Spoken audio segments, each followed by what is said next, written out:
Thank you, thank you, thank you.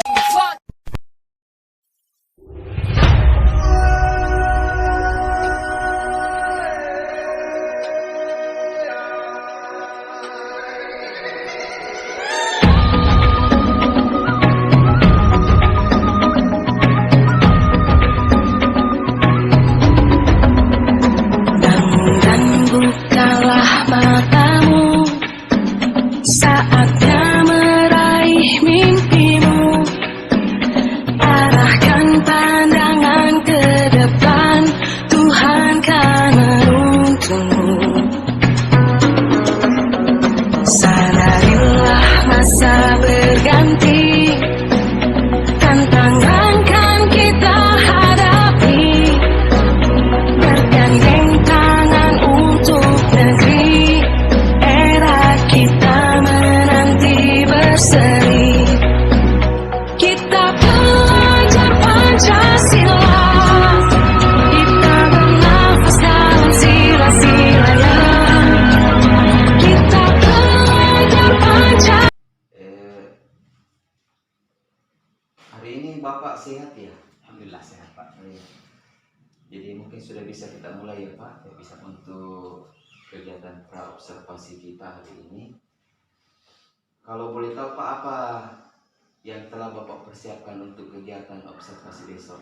Untuk persiapan besok sudah saya siapkan perangkat pembelajarannya berupa RPP, kemudian sudah ada juga media pembelajaran dalam bentuk PowerPoint dengan beberapa soal untuk evaluasi. Iya. Luar biasa Pak yang Bapak telah persiapkan untuk kegiatan observasi besok. Kalau boleh tahu Pak, apa yang menjadi tujuan pembelajaran Bapak untuk kegiatan observasi besok?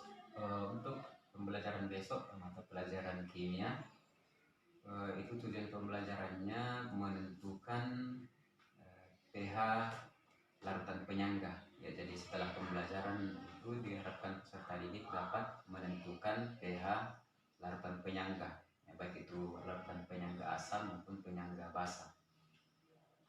Iya, jadi diharapkan siswa dapat menentukan larutan penyangga, pH larutan penyangga pH larutan penyangga asam dan basa. Iya. Kalau boleh Bapak ceritakan hal-hal apa yang Bapak akan lakukan untuk kegiatan pembelajaran besok? Oh ya. Pertama untuk kegiatan pembuka, tentunya diawali dengan apersepsi. Itu kita mengulang kembali atau mereview kembali materi sebelumnya, ya, tentang apa itu larutan penyangga. Kemudian dikaitkan lagi dengan materi pada bab sebelumnya tentang penentuan pH larutan asam dan larutan basa. Setelah itu kita masuk di kegiatan inti, masuk materi pembelajaran di mana peserta didik memperhatikan atau menyimak materi yang ditampilkan lewat slide PowerPoint. Kemudian mereka juga di samping itu mengambil informasi atau menggali informasi dari buku paket yang dibagikan di tempat duduk masing-masing atau di kelompoknya. Kemudian setelah itu ya, diberikan beberapa contoh soal. Setelah contoh soal itu ya, mereka dibimbing bagaimana cara menentukannya, menentukan pH larutan penyangga tersebut. Nah, setelah mereka paham atau bisa menentukan pH itu, kemudian diberikan 1 atau 2 soal latihan, soal latihan untuk dikerjakan di tempat duduk mereka masing-masing atau di dalam kelompoknya. Nah, dalam mengerjakan soal latihan ini tentunya diadakan pendampingan kepada peserta didik, ya, terutama yang dianggap belum mampu, ya, pendampingan. Setelah itu barulah di akhir itu diberikan soal untuk dikerja berupa soal evaluasi. Soal evaluasi mereka kerjakan, ya, kemudian akan diminta beberapa siswa atau peserta didik untuk mengerjakan soal tersebut di papan tulis. Ya. Nanti setelah itu kemudian itu yang diambil sebagai nilainya soal evaluasi tersebut. Iya. Nah, setelah itu di paling akhirnya nanti di akhir pembelajaran atau pada kegiatan penutup kita mereview kembali pembelajaran atau menyimpulkan materi yang telah dipelajari pada hari itu. Iya. Di mana kesimpulan ini atas bimbingan dari guru, peserta didik menyimpulkan pembelajaran pada hari itu. Nah, kemudian pada akhir penutup pembelajaran itu peserta didik kembali diingatkan tentang materi yang akan dipelajari lagi pada pertemuan selanjutnya. Iya. Kira-kira seperti itu Pak. Iya. Untuk pelajaran. Jadi ya cukup luar biasa Pak apa yang Bapak rencanakan untuk kegiatan observasi besok. Jadi Bapak sudah menyusun perencanaan tersebut sedemikian rupa dengan melakukan persepsi pembukaan, terus melakukan asesmen formatif yang Bapak mulai pada awal pembelajaran, ya sekaligus melakukan penilaian di akhir pembelajaran. Ya, terus Bapak juga sudah melakukan umpan balik di akhir pembelajaran dengan mempersilahkan siswa untuk melakukan refleksi tentang materi yang mereka pelajari di materi yang akan mereka pelajari. Jadi cukup luar biasa untuk kegiatan besok Pak. Jadi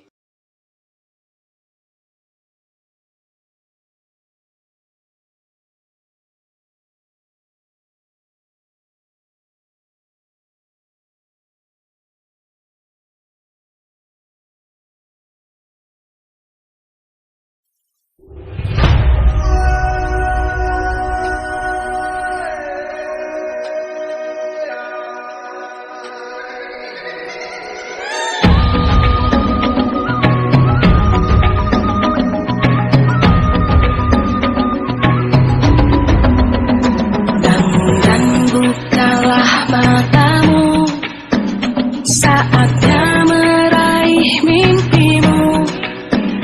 Arahkan pandangan ke depan, Tuhan kan menuntunmu.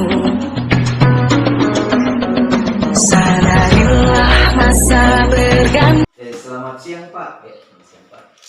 Luar biasa Pak. Bagaimana kabar hari ini Pak? Alhamdulillah sehat Pak. Sehat Pak. Ya. Ya kalau jadi hari ini kita akan melakukan kegiatan pasca observasi Pak. Ya Pak. Jadi kalau boleh Bapak menceritakan apa yang Bapak telah lakukan di kelas tadi Pak. Oh ya, terima kasih Pak. Jadi setelah pembelajaran tadi,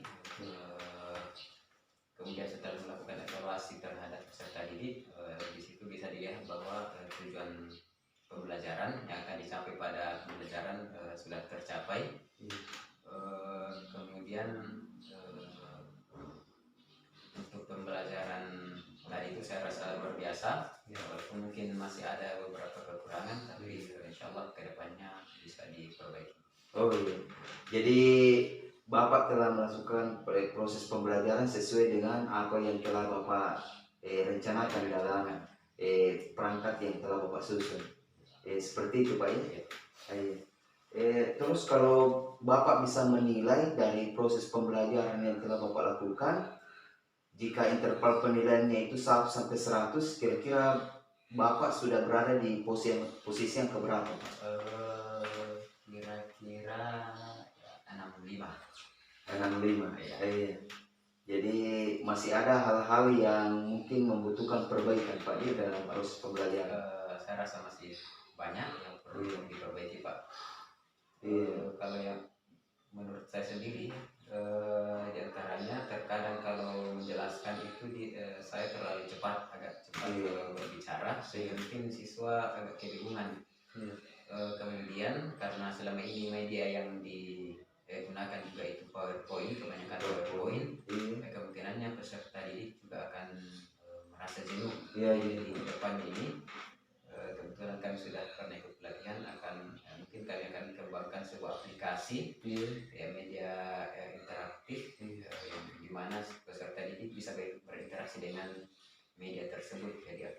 instan di HP masing-masing peserta didik. Kemudian mereka bisa berinteraksi di situ. Jadi bisa mereka bisa melihat video di situ, bisa membaca materi. Kemudian di situ juga akan ada soal-soal latihan atau evaluasi. Oh iya. Kemudian mungkin juga selain aplikasi ya mungkin termasuk pembuatan video pembelajaran dan beberapa alternatif lainnya. Luar biasa Pak, ya apa yang Bapak akan rencanakan. Jadi Bapak akan membuat sebuah diferensiasi konten yang dulunya Bapak selalu menyajikan materi pembelajaran dalam bentuk PowerPoint. Ini kemudian Bapak menilai bahwa siswa mungkin berada pada titik jenuh atau titik kebosanan, sehingga Bapak ingin melakukan modifikasi dari konten yang akan Bapak sajikan dengan membuat sebuah aplikasi pembelajaran di mana siswa dapat mengakses aplikasi tersebut melalui handphone masing-masing. Ya, jadi cukup luar biasa apa yang telah Bapak rencanakan untuk perbaikan ke depannya. Kalau saya boleh tahu Pak, ketika Bapak setelah menerapkan diferensiasi konten dengan aplikasi yang Bapak sampaikan tadi untuk siswa, kira-kira untuk perbaikan pembelajaran ke depan, Bapak berada di angka berapa Pak ketika melakukan itu? Kalau saya perkirakan atau taksir, ya kira-kira sudah bisa sampai 75. 75. Iya. Dari 65 menjadi 75. Iya. Cukup luar biasa Pak, luar biasa peningkatannya dari 65 menjadi 75. Jadi Bapak sudah melakukan peningkatan dengan perbaikan-perbaikan dalam pembelajaran yang Bapak akan lakukan, yaitu dengan membuat sebuah diferensiasi konten, berikut dengan diferensiasi proses dan diferensiasi produk yang akan Bapak berikan ke anak didik Bapak. Terus terakhir Pak, pertanyaan saya, seperti apa respon dari peserta didik Bapak selama Bapak mempraktikkan proses pembelajaran tadi Pak? Oh iya, ya mungkin sebagaimana peserta didik pada umumnya, tentu ada peserta didik yang responnya cukup baik atau bahkan sangat antusias untuk belajar. Walaupun memang ada satu dua yang mungkin seperti yang pernah saya jelaskan tadi, bahwa mungkin ada satu dua yang jenuh karena selama ini ya medianya kebanyakan menggunakan PowerPoint, jadi mereka jenuh dengan PowerPoint. Jadi seperti itu responnya, dan kebanyakan mereka responnya positif. Alhamdulillah mereka antusias dalam pembelajaran. Oh iya, jadi Bapak akan melakukan perubahan tersebut karena menilai dari atau mengevaluasi dari proses pembelajaran sebelumnya Pak. Yang paling terakhir Pak, pertanyaan saya, kira-kira apa yang Bapak akan rencanakan itu, yaitu akan membuat sebuah diferensiasi konten dalam bentuk aplikasi. Kira-kira kapan hal itu Bapak bisa lakukan? Untuk penerapannya, karena ini kan setelah ini ada jeda libur, betul, Lebaran, jadi masa tenggang waktu itu saya gunakan untuk mengembangkan aplikasinya. Jadi setelah masuk pembelajaran KD baru itu sudah bisa diterapkan. Jadi rentang waktu libur ini bisa digunakan untuk mengembangkan aplikasinya atau membuat aplikasinya. Nanti setelah masuk pembelajaran KD baru, KD selanjutnya sudah bisa digunakan aplikasinya. Jadi di tahun ajaran baru Pak nih? Mungkin bisa juga dimulai tahun ajaran ini, karena masih ada kurang lebih 2 KD yang tersisa untuk pelajaran kimia. Jadi bisa diterapkan di situ nanti. Mungkin kan kita ada libur Lebaran Pak, Pak, libur puasa, libur Lebaran. Mungkin kita akan belajar efektif itu mungkin di awal bulan Mei. Jadi mungkin lebih konkretnya Pak, Bapak akan mulai di awal bulan Mei mungkin Pak. Awal bulan Mei. Bulan Mei Bapak akan membuat aplikasinya sekaligus mempermantap Menerapkan. terus untuk sekaligus Bapak akan